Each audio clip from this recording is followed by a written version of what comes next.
guys, welcome back to the channel. My name is Brandon and you're watching M.O.N.Comics. I can't tell you how much I appreciate all the comments and encouragement from last week's video. I kind of went out of my comfort zone in hopes of discovering a new route for my channel, and I feel like I'm going in the right direction, and it energized me and it started making me have all sorts of ideas.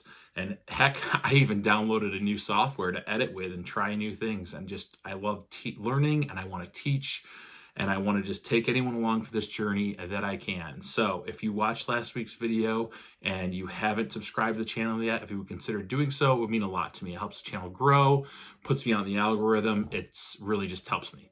If you like the video, and also leave a comment down below. If you guys see any of my comics behind me, if there's any characters you would like me to try to do, what I'm about to try to do with any of them, put it in the comments and I'll give it my best shot.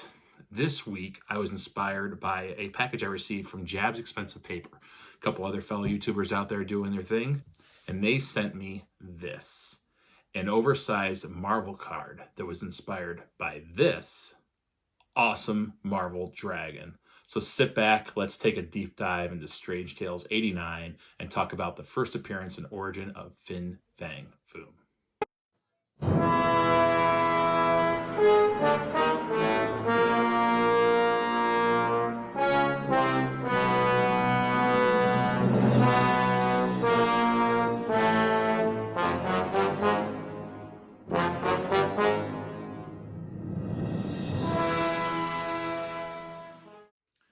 Yes, Strange Tales 89, 1961.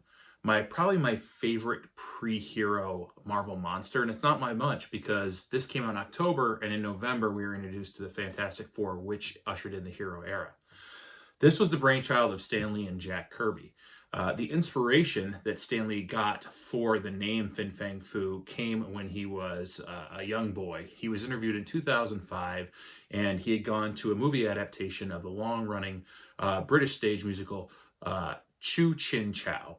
And for some reason, that rhythm, that beat, that cadence stuck with him. So when it came time to name this creature, he went with Fin Fang Foom.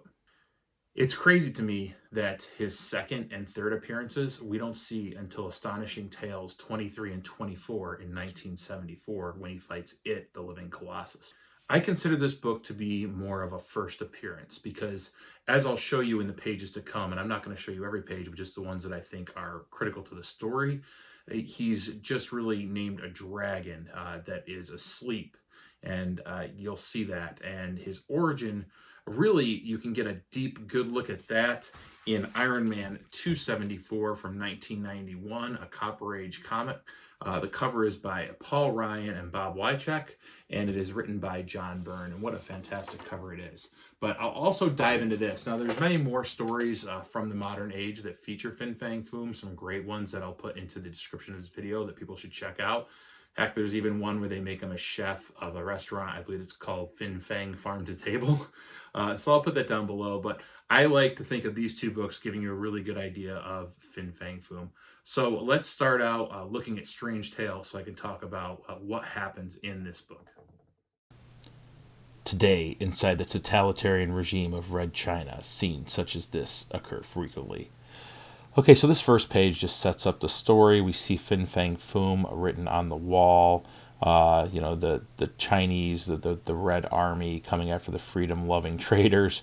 And you see the father and the son, Chan Liu Chao, and his brother. And they're talking about, you know, this is a trope I kind of refer to affectionately as the disappointed/proud, where you might have a character like the father who is proud of his one son who's joined the Nationalist Army to defend Taiwan, and this other son that's done nothing, and he has to redeem himself throughout the story to make his father proud. And I've seen this trope with like damsels in distress, like thinking a man's weak, and then the man defeating a monster and gaining her total respect. So that's what we see set up on the first page. So this next page is the setup for the story, in that it's been determined that the Red Army from China is going to invade Taiwan. So the one brother, Chung, is getting armed up, ready to go, ready to fight the invading forces, the battalion. And his brother says, there are many ways to fight tyranny. Chung has chosen his way, and I have chosen mine. And that's where he's determined that he's going to go wake up Fin Fang Foom. And so he's on his way. Here we see Chan descending to the subterranean tunnels below the Great Wall of China is actually where Fin Fang Foom is said to rest, and he goes over the fact that he has an ancient herb from the manuscript, one that can wake him up and one that can put him back to sleep. And the middle panels are just fantastic with the eye opening and then the shadow of Fin Fang Foom. And Fin Fang Foom is actually grateful that he was awoken, but Chan tells him, hey, I've woken you up, but I have an herb that can put you back to sleep. And then Fin Fang Foom gets mad. And he said, you would take the gift of life from me? You are my enemy. And so begins part 2 of Fin Fang Foom. And there's actually 4 stories in this Strange Tales 89. The first 2 are part 1 of 2 of Fin Fang Foom. And there's 2 others I'll touch on later. But part 2, he's up. He's coming out of the Great Wall. He's whipping the Great Wall around like a bullwhip. It's just a great splash page.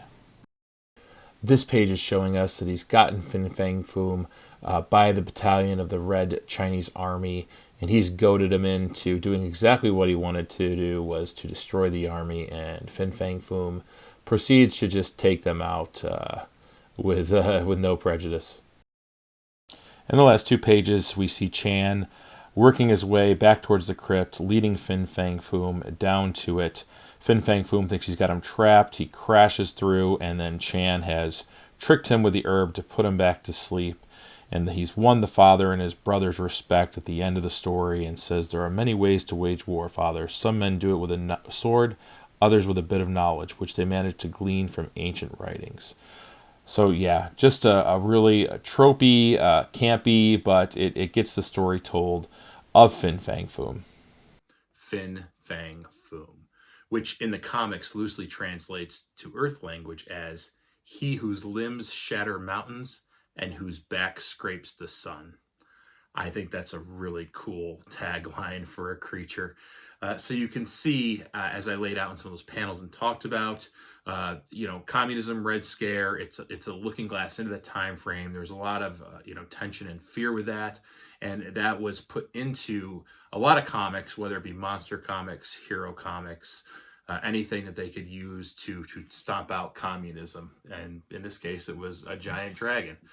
Let's talk about superpowers of Fin Fang Foom. So he's got super strength, as you can imagine, supersonic flight, extreme durability, regenerative healing factor, acid mist breath, telepathy, shape-shifting, size alteration, gifted intellect, and possesses advanced alien technology. What do you mean, Brandon? How would he possess advanced alien technology? You just told me they found him under the Great Wall of China. Well, that's where this book comes in. Iron Man 274. And I talked about this at the beginning of the video, how this was a really good insight. This is what retcons where Fin Fang Foom was really from, how he got to Earth, and what he's doing there. So let's take a look at that. And if you are, not really familiar with Fin Fang Foom and how he became what he is or who he is, this just gives you a really good little bit of knowledge. So anyone mentions Fin Fang Foom, you'll be able to tell where he came from, what his purpose was on Earth, and just a little bit of cool facts, I think. So let's take a couple looks at this. So this is a great splash page for Iron Man 274, and actually it is right at the end of the Dragon Seed Saga run, which was issues 272 through 275, all written by John Byrne. And we really get to see where the Mandarin got his powers from, how he used them to awaken Fin Fang Foom, and how Fin Fang Foom became just an established rogues villain against Iron Man. And in the pages that follow, we finally get a background of the Mandarin. He enters a cavern where a spaceship had landed, and that is where he finds his 10 rings of power. I'll put a link in the description to where you can learn more about the Mandarin and what each ring does, but those rings and that ship came from somewhere else. And this page is the most important, so I'm just going to take you through it. This is one of the dragons telling them about the people that Fin Fang Foom are from. Let me tell you then the tale of my people. Let me relate to you the wonders of the planet Kakaranthar'a and the 23rd declination of the galaxy you call the Greater Magellanic Cloud. But understand as I speak that the images my words create in your mind will be but a shadow a pale passing ghost, of a world whose true glories rival the most splendid imaginings of paradise. A world of perfect peace and fulfillment, Mandarin, for a race of dragons quickly learned they could not practice the arts of war, but that they lay waste the world. And so there developed a culture founded on science and the arts, without hunger, without want or need of any kind, quiet, tranquil, and utterly, utterly boring. And so we sought the stars, Mandarin, those of us who felt in our hearts a driving need for so much more than our culture could offer. We left behind the stultifying peace of Carcanthara, and in the great lens of your own galaxy discovered worlds more exciting than our own. Worlds of war, of violence and destruction. And following tales heard on the more advanced of those worlds, we came at last to Earth, the most violent world in all the galaxy. But then we crashed, trapping ourselves on this world. 6 of our number died slain by human treachery, before we learned the subtle art of adaptation, before we learned to walk among you as men. So this tells how the dragons had a perfect world, a utopian society, but some of them just yearned to fight, to battle. And it tells how they took off and they found Earth to be the most violent of worlds.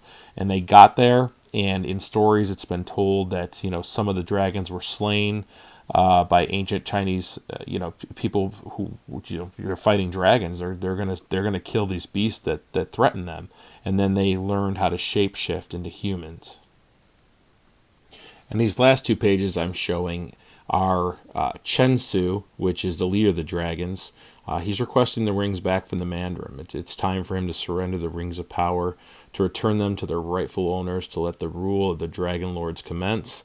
But Mandarin says no. He goes, I think not, Chen Su, if that is truly anything like your name. Enemy of all mankind I may be, but traitor to my species, never. Chen Su says, you are still a fool then, Mandarin, despite all the training I have given you. And in the next page, Mandarin yells, silence, and he just talks about how he's not going to give him back the rings. He's not going to listen to him. He's going to fight them. And that's what continues on in Iron Man 275 as the Dragon Seed saga comes to a conclusion. And it should be noted that, Fin Fang Foom, he was just the navigator of the spaceship. He is one of the 10 Dragon Lords that came down, but he was the navigator that they put him into a comatose state and left him there as kind of a fail-safe if anything should go wrong. So there you go, a little educational piece from M.O.N.Comics on the history of Fin Fang Foom. Now, there's so much more you can go out and read about him and go into even deeper detail, and then more modern stories with, different takes, different fights, different battles. There are 2 more stories in Strange Tales 89. One is called The Green Things, and the other is called The Touch of Midas. Now, I haven't read either. I definitely want to. I can imagine they have some silly little twists, as a lot of these stories did back in the day. So again, Strange Tales 89, more of a first appearance of Fin Fang Foom, and then Iron Man, really issues 272 through 275, the Dragon Seed saga, will give you more of an origin story of him. So guys, I hope you enjoyed this video. Please bear with me. I'm finding my way in this new format. For instance, I downloaded a whole new editing software to learn how to do new things and how I wanted to do this. So I'm still trying to find my voice while I'm doing this. I'm still trying to find my flow, if you will. So I really want to get better. This video has taken me roughly 3 weeks to make, and it's only going to be a little over 13 minutes, maybe, all said and done, because it was like going from driving a Ford Pinto to an F-16. Like, it's just incredible and crazy how much I wanted to learn and teach myself. But I think if we want to, evolve, especially as people who create content like myself and others, you got to be willing to learn and put in the time. So I hope you enjoyed this format. If you want to like and subscribe to the channel, I greatly appreciate it. Again, if you see any characters behind me or have any, no characters to collect that you want to learn a little bit more, I'd be happy to take any requests in the comments. But also, coming up tonight, I will be on the DCX channel. It is a channel for collectibles, and it's hosted by a gentleman by the name Thor. So that'll be on tonight at 9 p.m. Eastern Standard Time. This video will drop Friday morning. So please come hang out with us. We're going to talk all things comic collectibles. Have a really fun time. So hope you guys have a great, safe weekend. Until next time, keep reading those comics.